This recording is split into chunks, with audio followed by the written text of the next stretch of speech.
हरि ओम।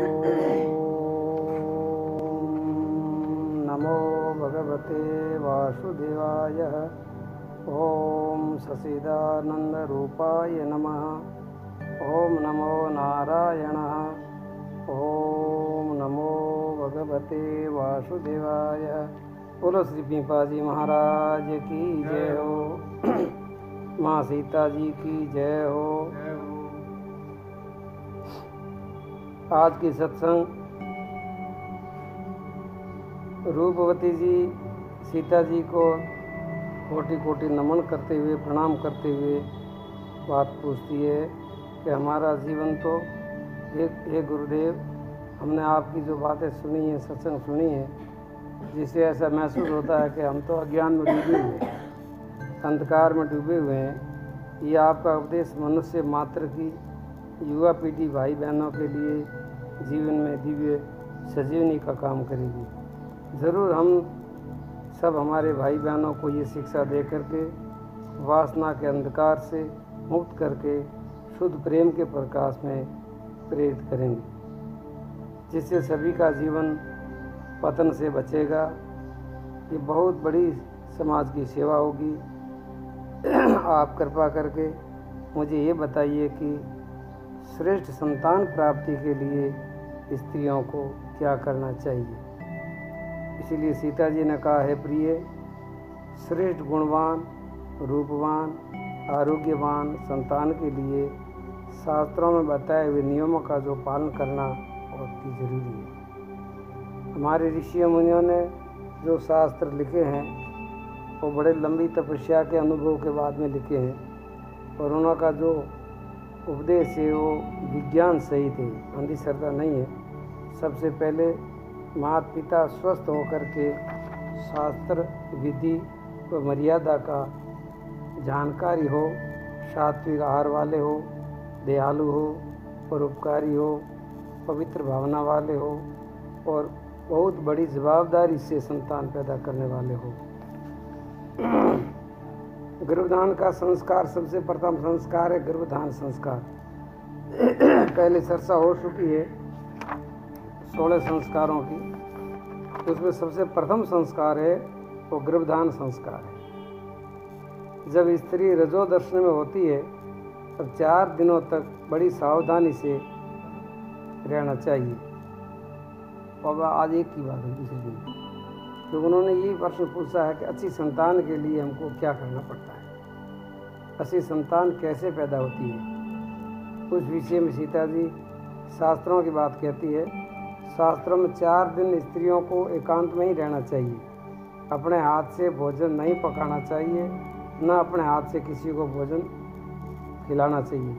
किसी से बातचीत भी ना करें, किसी के नज़रों के आगे भी ना आए। 4 दिनों तक किसी भी प्रकार का श्रृंगार न करें। अपने खाने का बर्तन, बिछाने का वस्त्र वगैरह सब अलग रखें। शास्त्रों में इतनी बातें बताइए। इसका मतलब ये नहीं है कि वो स्त्री का अपमान है, अपमान नहीं है, ये उनकी पवित्रता के सवाल है। अपने नज़रों के सामने कोई गंदा चित्र भी न देखें और उसका बुरा असर पड़ता है। जो स्त्रियां 4 दिनों की परवाह न करके मन चाहे आचरण करती है, उनकी संतान कभी पवित्र संतान, श्रेष्ठ संतान नहीं होती। रोगी होगी, दरिद्र होगी, कलेगारी होगी, झगड़ालू होगी, लोफर होगी, चोर भी हो सकती है। तो अनेक प्रकार के अवगुण उस संतान में आते हैं, और ऐसी जब संतान पैदा होती है तो परिवार का सारा पुण्य वो नाश कर देती है। हमारे सनातन धर्म में अच्छे संस्कार व पुण्य को बहुत बड़ा महत्व दिया है। यही मुख्य बात है। एक तो जीवन में संस्कार श्रेष्ठ हो और उन्हीं की पुण्य की भावना हो, उसी से ही जीवन का एक अस्तित्व खड़ा होता है, वो श्रेष्ठ होता है। अतः हम सबको ये बात माननी चाहिए कि इसीलिए श्रेष्ठ संतान के लिए 4 दिनों को पूरा सावधानी से पालन करना चाहिए। शास्त्रों में लिखा है कि रजस्वला स्त्री की नज़र करते हुए पापड़ों पर अगर पड़ जाती है तो पापड़ भी लाल हो जाते हैं। इतनी उनकी दृष्टि में भी इतना विकार हो जाता है, तो फिर वो दृष्टि जिसके ऊपर पड़ती है उनके जीवन में तो विकार पैदा हो जाते हैं। और वैज्ञानिकों ने भी ये निरीक्षण किया है कि रजस्वला स्त्री को एक चक्कर के गोदाम में 4 दिन तक रखा तो वो चक्कर भी लाल हो गई, और एक बिना रजस्वला स्त्री को शक्कर में रखा तो उस शक्कर के मकान में उस शक्कर पर कोई असर नहीं पड़ा। इतने उनके वो परमाणु होते हैं गंदे, प्राकृतिक रूप से होते हैं। इतना खतरनाक जहरीला परमाणु होता है, अनेक रोगों के परमाणु कीटाणु होते हैं। इसीलिए 4 दिन तक एकांत में रहना चाहिए और किसी से बात ना करें, अपने हाथों से किसी को भोजन ना पकाएं ना खिलाएं। ऐसी सावधानी के बाद 5वें दिन स्नान करके शुद्ध होकर के सबसे प्रथम भगवान सूर्य नारायण का दर्शन करें, सूर्य नारायण की प्रार्थना करें, उनका ध्यान करें, उनका जप करें, चंद्रमा का दर्शन करें, अपने इष्ट राम कृष्ण शिव आदि का दर्शन करें तथा गुरु संतों या भक्तों का चिंतन करें। और घर में भी संतों का चरित्र रखें, चित्र बनाए रखें, देशभक्तों का, सूरवीरों का, ऐसे महापुरुषों का घर में चित्र रखें। 5वें दिन पवित्र होकर के अपने पति को भगवान समझ करके ऋतुदान मांगे। भगवान का स्मरण करते करते पवित्र भाव से, सात्विक खान पान से, यज्ञ आदि श्रेष्ठ कार्य करके शास्त्रों की विधि के अनुसार स्त्री पुरुष का आपस में मिलन करे। ये मिलन कोई साधारण मिलन नहीं है, ये साक्षात चेतन पुरुष और प्रकृति का मिलन है। यहाँ से सृष्टि का सर्जन होता है। इस सृष्टि का सर्जन होता है तो ये एक बहुत बड़ी बात है, कोई जैसी तैसी बात नहीं है। अगर इन्हों को आप ना समझ करके, धर्म मर्यादा को ना समझ करके संतान पैदा करोगे तो फिर उस पशुओं में अपने में कोई अंतर नहीं रहा। ऐसे संतान तो पशु ही पैदा करते ही है, लेकिन वो बात नहीं। यहाँ सम तिथियों में बताया है कि यहाँ सम तिथियों में पुत्र पैदा होता है और विषम तिथियों में पुत्री पैदा होती है। अंधारे में सम और विषम तिथियां होती है।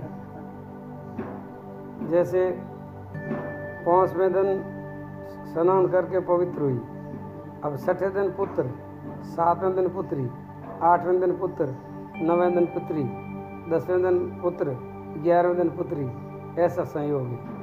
नियम ये है। ये गर्भधारण 16 दिन तक आखिरी में ठहरता है। 16 दिन के बाद में गर्भधारण नहीं होता, और जितना जल्दी गर्भधारण होगा, जैसे 6ठे दिन 7वें दिन, इतनी संतान अष्टपुष्ट नहीं होती। और जितने लंबे समय के बाद में होती है, जैसे 12वें दिन, 14वें दिन या 16वें दिन की संतान जो गर्भ ठहरता है, तो वो संतान महापुरुष होती है, बहुत बुद्धिशाली होती है, और उसके अंदर बहुत बड़े गुण होते हैं। वो रूपवान होता है, वो धनवान होता है, यशवान भी होता है, आदि सर्वगुण संपन्न, सर्वगुणों से भरपूर उस संतान होते हैं। तो आगे जा कर के बड़ा बड़ा राजा बनता है, और या कोई बड़ा महात्मा बनता है, और पूरी दुनिया को वो मार्गदर्शन देता है, पूरी दुनिया उसका आदर करती है। ऐसी संतान वो 14वें या 16वें दिन की ही होती है। ऐसा शास्त्रों का वचन है। तथा अपने शयन कक्ष में अच्छे अच्छे चित्र रखने चाहिए, तथा भजन कीर्तन का सुंदर संगीत हमेशा के लिए सुनते रहना चाहिए। आजकल के भाई बहन शास्त्रों के नियम पालन नहीं करते, इसलिए मन चाही संतान पैदा नहीं होती। और एक खास बात यह है, गृहस्थ आश्रम में सपुत्र संतान अगर नहीं होती है तो सारा गृहस्थ आश्रम ही बर्बाद हुआ ही समझो। फिर जीवन जीने का कोई मतलब ही नहीं रहता। अतः जिनकी संतान सुपुत्र है, उसका ही गृहस्थ आश्रम धन्य है, उसका ही जीवन धन्य है। जब माता पिता को पता चल जाता है कि गर्भ धारण हो गया है तो अब और विशेष जवाबदारी से उस गर्भ की रक्षा करें, उस गर्भ को अच्छा संस्कार मिले, ऐसा वातावरण बनाए रखें। गर्भवती माता को सदा सात्विक भोजन ही लेना चाहिए। ज़्यादा मिर्च मसाले वाला, ज़्यादा तेल वाला, तला हुआ, ठंडा, वासी या बाजारी भोजन या तामसी भोजन कभी नहीं लेना चाहिए। सवेरे ब्रह्म मुहूर्त में जल्दी उठ करके स्नान करके पहले भगवान की पूजा करें, गीता आदि रामायण का पाठ करें, मंत्र का जप करें, हवन आदि करें, नित्य करें। अपने गर्भस्थ बालक को भगवान या देवी भगवती का रूप समझ करके नित्य उस गर्भ का पूजन करें 9 महीना तक। अब ऐसा कौन करता है? इसीलिए श्रेष्ठ संतान पैदा नहीं होती। तो उस गर्भ का पूजन करें, तो गर्भ का ध्यान करें। लड़की की भावना है तो देवी का ध्यान करें, लड़के की भावना हो तो विष्णु का ध्यान करें। ऐसे अपने इष्ट का, भगवान का ध्यान करें 9 महीना तक। मन और भावना से उसकी परिक्रमा करें। मेरी कोख में स्वयं राम, कृष्ण, शिव, हनुमान आदि, माँ दुर्गा, सरस्वती, लक्ष्मी, राधा, रुक्मिणी, सीता है। ऐसा विचार हमेशा रख करके सदा प्रसन्न रहें और जीवन में प्रमाद न करें, आलस्य का बिल्कुल त्याग कर दें, किसी पर क्रोध न करें, किसी की भी निंदा न करें, किसी के प्रति वैर भाव कभी न रखें। नित्य सत्संग सुने, नित्य हरि कीर्तन करती रहें, गुरु के दिए हुए गुरु मंत्र का सतत जप करती रहें।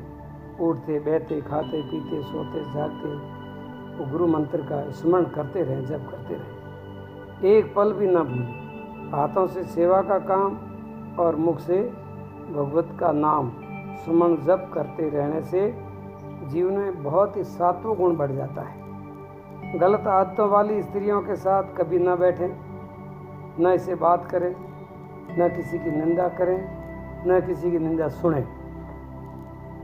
घर में भगवान, संतों और सूरवीरों, देशभक्तों, सतियों का, देवियों का अच्छे अच्छे चित्र घर में रखें और उनको देख देख करके अपने भाव में भी वो उसका चित्र के अनुसार, उनके गुण के अनुसार अपने जीवन में भी वो दिव्यता उतारे, ताकि रोज़ महापुरुषों का दर्शन स्मरण होता रहे। और माता का खान पान है, जो माता का खान पान है, जो भाषा है, जो व्यवहार है, जो स्वभाव है, उसी का अपने गर्भस्थ संतान पर पूरा का पूरा प्रभाव पड़ता है।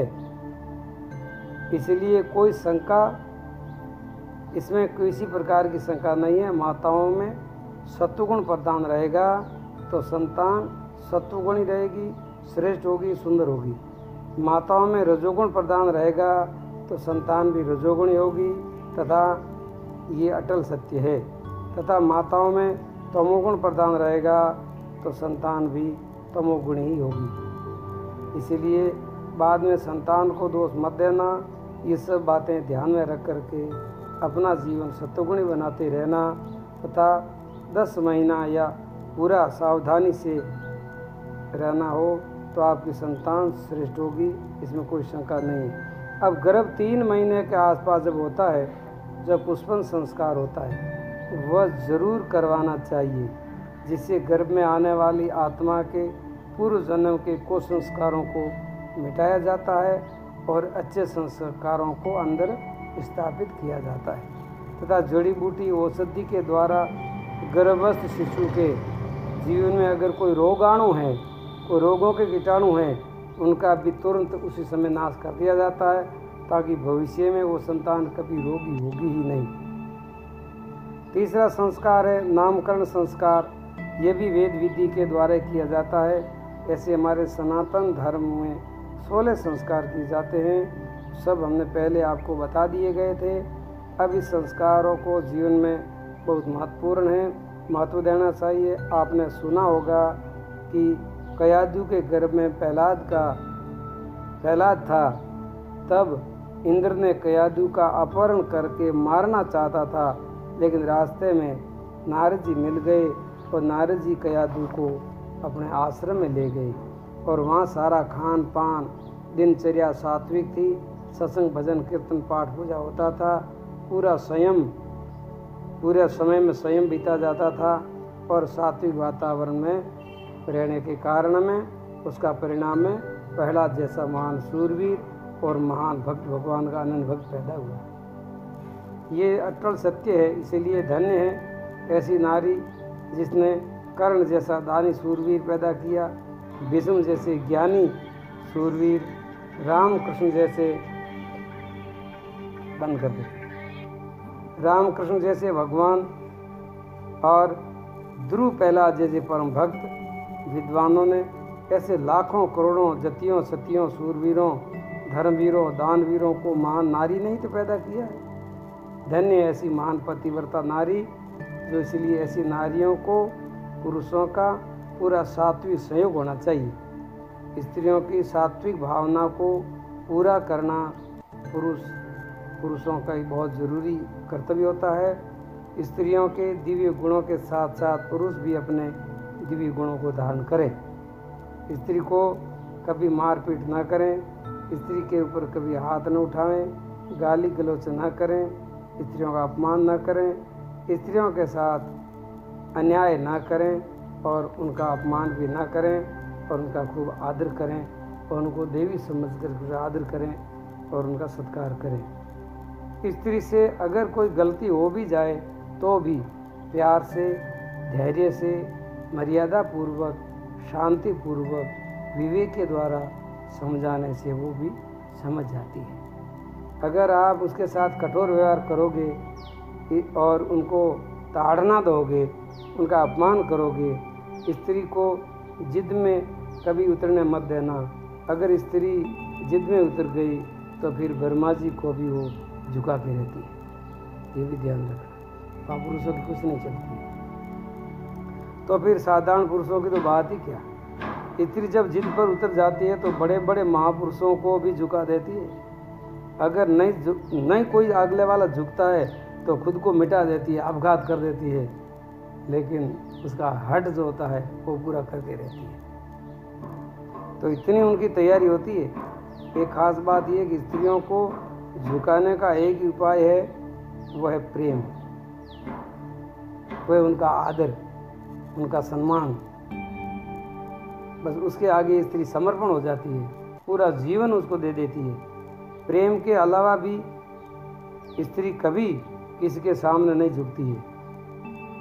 अगर पुरुष बल व जबरदस्ती करेगा तो घर परिवार आपका नरक बन जाएगा, इसमें कोई शंका नहीं है। इसीलिए भाइयों को चाहिए कि बहनों को प्रेम की सरलता से, मधुर व्यवहार से, आदर भाव से और स्त्री को वश में किया जा सकता है। अन्यथा कोई उपाय दुनिया में नहीं है। इसीलिए मैंने पहले कहा था कि गृहस्थ की गाड़ी खींचने में स्त्री पुरुष दोनों एक दूसरे के सहयोगी, साथी बनकर के, मित्र बनकर के ही गृहस्थ आश्रम की गाड़ी को अपनी लंबी मंजिल तक पहुंचा सकते हैं, अन्यथा इसमें भी गड़बड़ हो जाएगी। हमारे सनातन धर्म शास्त्र में कहा गया है कि स्त्री पुरुष का आधा अंग है और पुरुष स्त्री का आधा अंग है, इसलिए दोनों मिल कर के एक पूर्ण जीवन होता है। अगर दोनों अलग अलग हैं तो दोनों का जीवन अधूरा है। दोनों का भाव एक हो, दोनों का विचार एक हो, दोनों की सहमति हो, दोनों मिलकर के कार्य करें, एक दूसरे के सहयोगी साथी मित्र करके कार्य करें, दोनों को भी अपना एक दूसरे का अंग समझ करके व्यवहार करें। आप जो एक दूसरे के साथ अच्छा या बुरा व्यवहार करते हो वो आप अपने ही साथ बुरा या अच्छा कर रहे हो। आप अगर स्त्री के साथ अच्छा व्यवहार कर रहे हो तो समझो आप खुद के साथ अच्छा व्यवहार कर रहे हो। आप स्त्री के साथ बुरा व्यवहार कर रहे हो तो समझो आप खुद के ही साथ बुरा व्यवहार कर रहे हो। ये जीवन का विज्ञान है, ये बिल्कुल अटल ध्रुव सत्य है। और ऐसे स्त्री को भी पुरुष के साथ में अच्छा व्यवहार करना चाहिए। दोनों मिलकर ही पूरा जीवन होता है। जो व्यवहार आपको अच्छा लगे वही व्यवहार दूसरों के साथ करना चाहिए। जो व्यवहार आपको अच्छा नहीं लगे वह व्यवहार दूसरों के साथ कभी नहीं करना चाहिए। इसलिए बहनों को दृढ़ संकल्प करना चाहिए कि ज़्यादा संतान पैदा करने की अपेक्षा भले एक दो ही संतान हो, लेकिन गुणवान हो, बुद्धिवान हो, बलवान हो, सत्यवान हो, धनवान हो, रूपवान हो, ऐसी संतान, ऐसी गुणवान पैदा करनी करोड़ गुना श्रेष्ठ है। इसलिए स्त्री का सुधार ही परिवार का सुधार है, समाज का सुधार है, इसी में देश का सुधार है। स्त्री सबला होगी तो देश सबल होगा, परिवार सबल होगा। स्त्री महान होगी, देश महान होगा, परिवार महान होगा और समाज भी महान होगा। स्त्री जागृत होगी तो परिवार जागृत होगा, परिवार जागृत होगा तो समाज जागृत होगा, समाज जागृत होगा तो देश जागृत होगा। ये बहुत गहरी बातें हैं, बड़ी मार्मिक बातें हैं। जागृति सब चाहते हैं, लेकिन जागृति का उपाय कोई नहीं करता है। स्त्री की इज्जत व लज्जा बचेगी तो ही समाज की व देश की लज्जा और इज्जत बचेगी। स्त्री की गिरावट ही परिवार, समाज व देश की गिरावट है। स्त्री का पतन ही परिवार, समाज और देश का पतन है। स्त्री की ऊंचाई ही परिवार, समाज व देश की ऊंचाई है। स्त्री की समझदारी से ही परिवार, समाज व देश समझदार होगा। पूर्व का इतिहास देख लो, स्त्री की महानता व धार्मिकता से ही परिवार, समाज व देश महान धार्मिक हुआ था और आगे भी स्त्री की महानता से ही देश महान बनेगा। स्त्री गुणवान होगी तो ही संतान, समाज व देश गुणवान होगा। स्त्री पूर्ण रूप से मर्यादा में रहेगी तो ही पूरा परिवार, समाज व देश अपने आप मर्यादा में रह जाएगा। ऐसे ही पुरुष भी अपने क्षेत्र में रह करके अपनी महानता को प्राप्त करके आदर्श पुरुषों का परिचय दें। वह बहुत गहरी व मार्मिक बात है कि परिवार बिगड़ता है, घर में माता पिता व मुखिया की जवाबदारी से ही बिगड़ता है। जिस घर में मुखिया है, माता पिता है, वो खुद अपने संस्कारों का, मर्यादाओं का पालन नहीं करेंगे तो उनकी संतान कैसे पालन करेगी। इसलिए परिवार बिगड़ता है माता पिता की कमजोरी से, समाज भी बिगड़ता है, फिर समाज से मुखिया की कमजोरी से, गांव बिगड़ता है गांव के मुखियों की कमजोरी से, ऐसे देश बिगड़ता है देश के मुखियों की कमजोरी से। अतः अपने स्थान पर सभी को अपना अपना ईमानदारी से, स्वार्थ और अभिमान को त्याग करके अपना कर्तव्य निभाना चाहिए। श्रेष्ठ कर्म से परिवार, समाज, देश का विकास होगा, देश स्वस्थ होगा, समृद्ध होगा, शक्तिशाली होगा। वैदिक सनातन धर्म पद्धति के बिना कोई भी देश स्वस्थ या समृद्ध नहीं बन सकता। इसलिए युवा लड़कियों और लड़कों को केवल इन बातों का विशेष ध्यान देना चाहिए। घर में नई जब बीननी बहू आती है, उनको गृहिणी बनने की अपेक्षा अनुग्रहिणी बनना, ब्रह्मवादिनी बनना चाहिए तथा बहनों को अपना सौंदर्य आभूषणों व कपड़ों में नहीं खोजना चाहिए, बल्कि अपना सच्चा सौंदर्य तो मर्यादा, लज्जा, शील भाव आदि गुणों में खोजना चाहिए।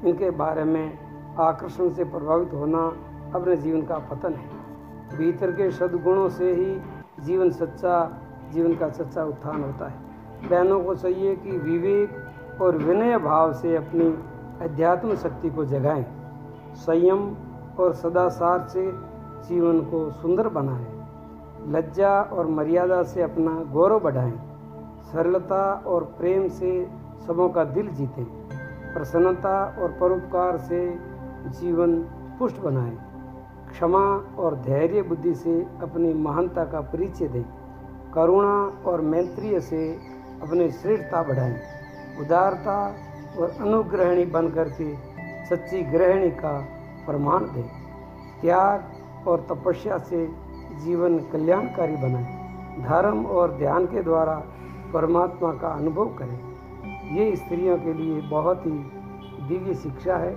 बहुत गहन शिक्षा है। अगर जो घर परिवार में इन शिक्षा का आदर करता है तो उनका जीवन वास्तव में श्रेष्ठ होता है।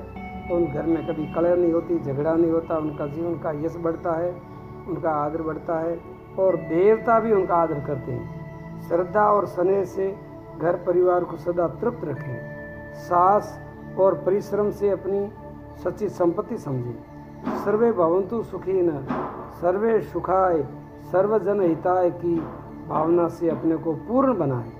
यही स्त्रियों के लिए दिव्य शिक्षा है, यही परम धर्म है, यही जीवन का सार है, यही जीवन का सत्य है और इसमें जीवन की श्रेष्ठता है, इसमें ही जीवन की सफलता है। बोलो जय श्री कृष्णचंद्र भगवान की जय हो। ये जो सीता जी कहते हैं कि मैंने जो आपको श्रेष्ठ संतान के लिए, श्रेष्ठ घर परिवार के लिए, श्रेष्ठ समाज के और श्रेष्ठ देश के लिए मैंने जो आपको शिक्षा दी है, ये धर्मशास्त्रों का सार है। जो जीवन में उतारेगा उनका जीवन, उनका परिवार, उनका समाज, उनका देश सबसे श्रेष्ठ होगा, इसमें कोई शंका नहीं है। आप सुधरें और अपने परिवार को सुधारें, समाज को सुधारें, देश को सुधारें, इसी संकल्प के साथ अपना जीवन जिएं। ये जो शिक्षा है जो सबों के जन जन के हृदय में हो, हर घर में ये शिक्षा पहुंचनी चाहिए। आप सबों से मैं ये निवेदन करता हूं कि ये शिक्षा, ये संस्कार, ये विद्या आपको हर घर तक पहुंचाना है, आगे से आगे शेयर करते रहना है, ताकि हमारे समाज बंधु, देशवासी सब इन शिक्षा को ग्रहण करके अपने जीवन को धन बना सके। मैं तो एक साधु के रूप में हमारा कर्तव्य कर रहा हूँ। आप अपना कर्तव्य निभाओगे तो आपका बहुत श्रेष्ठ कल्याण होगा और हमारी आत्मा भी प्रसन्न रहेगी और आपकी आत्मा भी प्रसन्न रहेगी। इसी के साथ में सीता जी ने ये जो शिक्षा दी है, बाद में माता जी जो टोडा नरेश की रानी साहब है, उन्होंने सीता जी को प्रणाम किया है और आशीर्वाद लिया है। वो कहती है, मैं नित्य करूं प्रणाम पवित्र सीता को, सरल स्वभाव, अति तन कोमल, सद्गुण सद्गुरु दीनी, भक्ति अविचल, दर्शन दिया घन श्याम पवित्र सीता को। ध्यान धरूं मैं सीता सती को, दीजो दान सदा भक्ति को, मैं सदा करूं गुणगान पवित्र सीता का। लोग वेद की पाली मर्यादा, ऊंची समझ और ऊंचा जीवन सादा, झांका बहुत ऊंचा स्थान पवित्र सीता को। मैं नित्य करूं प्रणाम पवित्र सीता को। गुरु सीता की आशीष पाऊं, जीवन अपना श्रेष्ठ बनाऊं, तृप्त तन मन करूं कुर्बान पवित्र सीता को। मैं नित्य करूं प्रणाम पवित्र सीता को। बोलिए सच्चिदानंद भगवान की जय हो, पीपाजी महाराज की जय हो।